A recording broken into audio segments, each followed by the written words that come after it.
Well,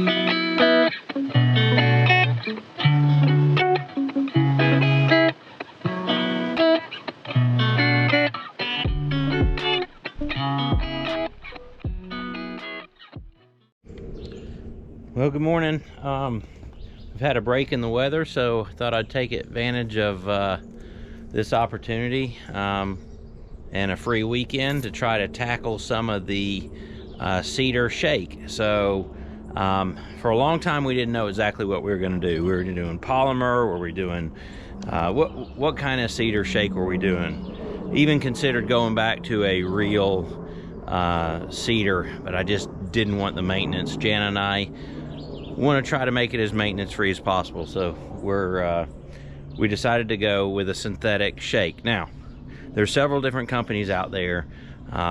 You've got Da Vinci is one that comes to mind.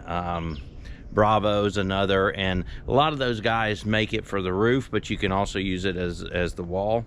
And I got to tell you, while some of them had a very realistic look, nothing compared to the realism of the Tando Beach House shake. And man, I know that they're replacing real cedar all over the place up in New England, and I just don't like the graying aspect of cedar shakes on siding. I just don't like it. So I finally found something. Actually, Jana found this, brought it to my attention, and I really wanted individual shakes. That's what I was going for. What we ended up doing is the Tando Beach House shake, and it installs just like a vinyl siding, which I honestly have never really liked. I kind of felt like it went with a less expensive house, cheaper houses, but honestly, when you feel this stuff and you see it, it's unbelievable. I mean, it looks real, and that's what we're going for. So I'm going to attempt this corner over here today, and I'm going to turn the camera around and show you what we chose with the Tando Beach House shakes. All right, guys. So this is the Tando Beach House shake, and you can see this is a cut piece I was experimenting with, but you can see that it looks real. It does. I mean, I'll get a close-up to it. It's got the shadowing in there. As a matter of fact, underneath the panel, it even has grain. It has shadow lines to where it looks like it had a little bit of weathering in there. It is an absolutely realistic, very impressive product. It installs a lot like vinyl. It's a form of vinyl siding, I guess. It's a paneled siding, but it's really, when you feel it, it's really, really thick and really hardy. It's not like that loose, flimsy vinyl. And with a couple pieces I've put together, it's very, very tight fitting. So anyway, it's a neat product. So we're going to attempt to put some of this up right now. Okay, so the first thing that we're going to have to do is we're going to have to run a starter strip around here. And a starter strip is just a piece of metal. It's kind of a Z-shaped piece of metal, so you can hook it underneath. So we'll start that. We'll get it nice and level, and then we'll start working our way up. We're going to leave a cut 2.5 inches away from the edge, and the reason we're doing that is because we're using these specialty corners that go on, and which really is what makes this look so good. It looks like a woven cedar edge. So I'm gonna put it on time lapse and let you guys see how that goes together.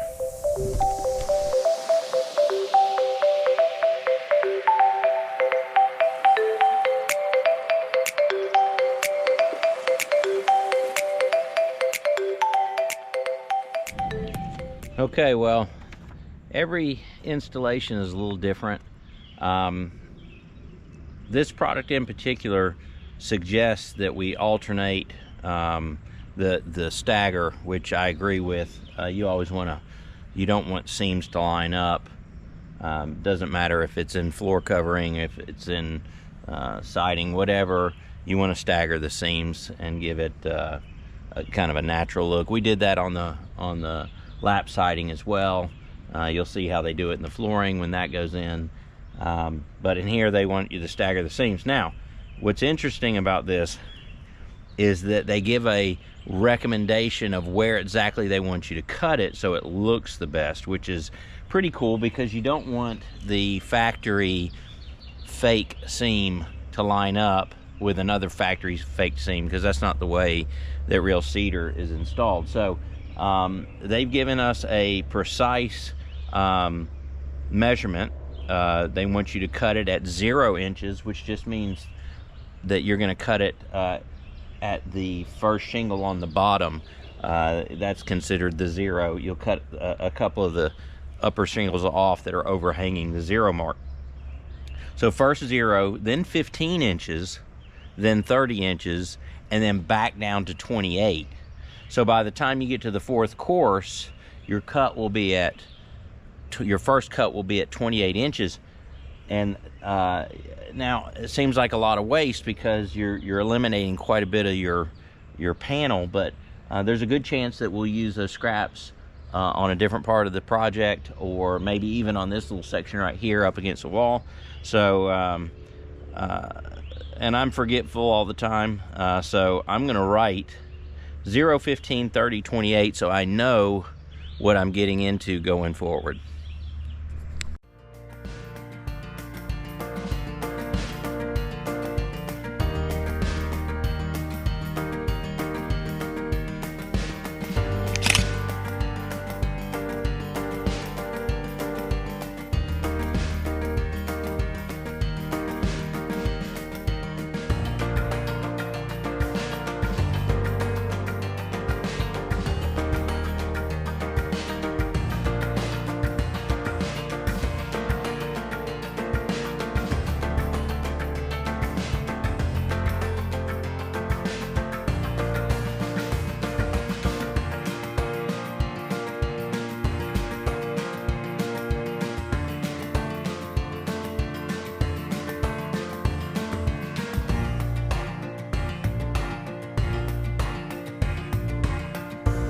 Hey guys, as you can see, I have finished the siding. The Tando Beach House shake looks wonderful. I love the way it installs. It goes on tight and it feels really secure. But I mean, when you get up to it, you can't. I mean, it's hard to even tell that it is a synthetic shake. It looks real, and that's exactly what we wanted. So I've knocked out this portion. So as you can see, we have not finished this section of the main house yet, but we are working in conjunction with the roofing contractor, and we kind of, I think I'm in their way a little bit when we're doing this, so I'm going to hold off on that section. However, we can start over on the garage a little bit.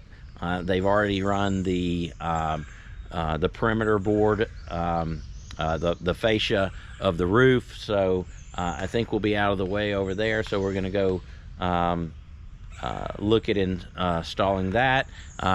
Hang tight. We're going to knock out each little section at a time, and we'll get as much of that on video as we can. All right, guys, you can tell that we knocked out this section of the garage, the side of the garage. I love the way it went up, and I love the way it blends with the roof. We are still not sure what we're going to do with this foundation. We've been thinking about stoning it.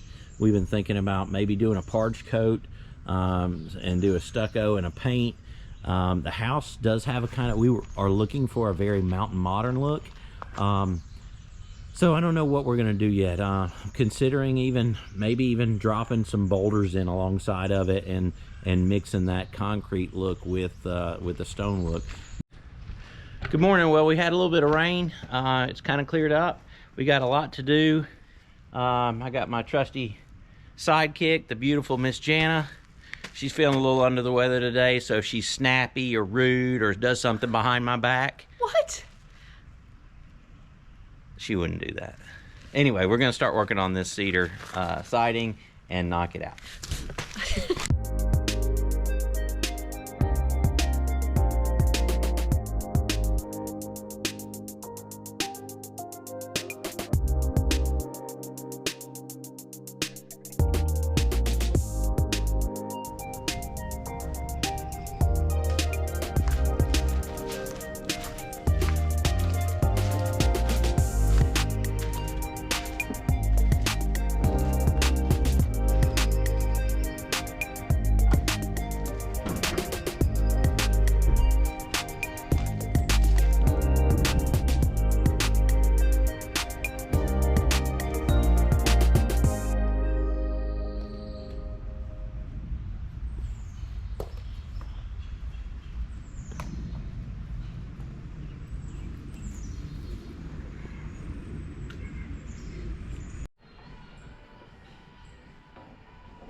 Morning. Well, it's a beautiful day out. As you can see, we got a lot done. We've done the majority of the front of the house. We have one more strip that we have to do on the top. I was getting tired of standing on the ladder, so we called it quits. We got to put the ledger board for the deck right there, and then above the front door we're going to continue the trim siding all the way up, so it'll be black all the way up. As you see, we knocked out the side of the garage. Still haven't touched the front of the garage. More important that we finish the house, because we got to get moved in. We don't have to move into the garage. It's fine the way it is for now. So we're going to concentrate on the house, see if we can knock out as much of the house as we can, and should be a productive day.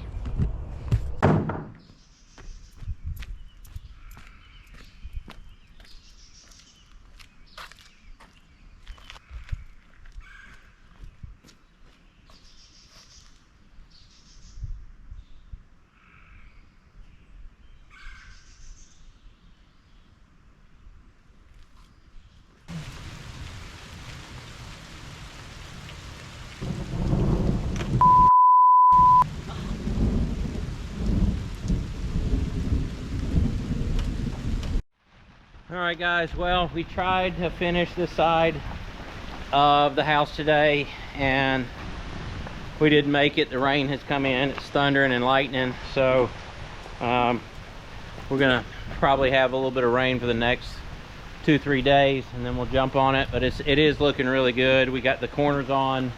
I'm excited about that. Just that little tiny piece up there, and then over here over the door, that's going to be where the awning goes. So it's looking good. I'm wet. We got to lock up. See you tomorrow or in a few days.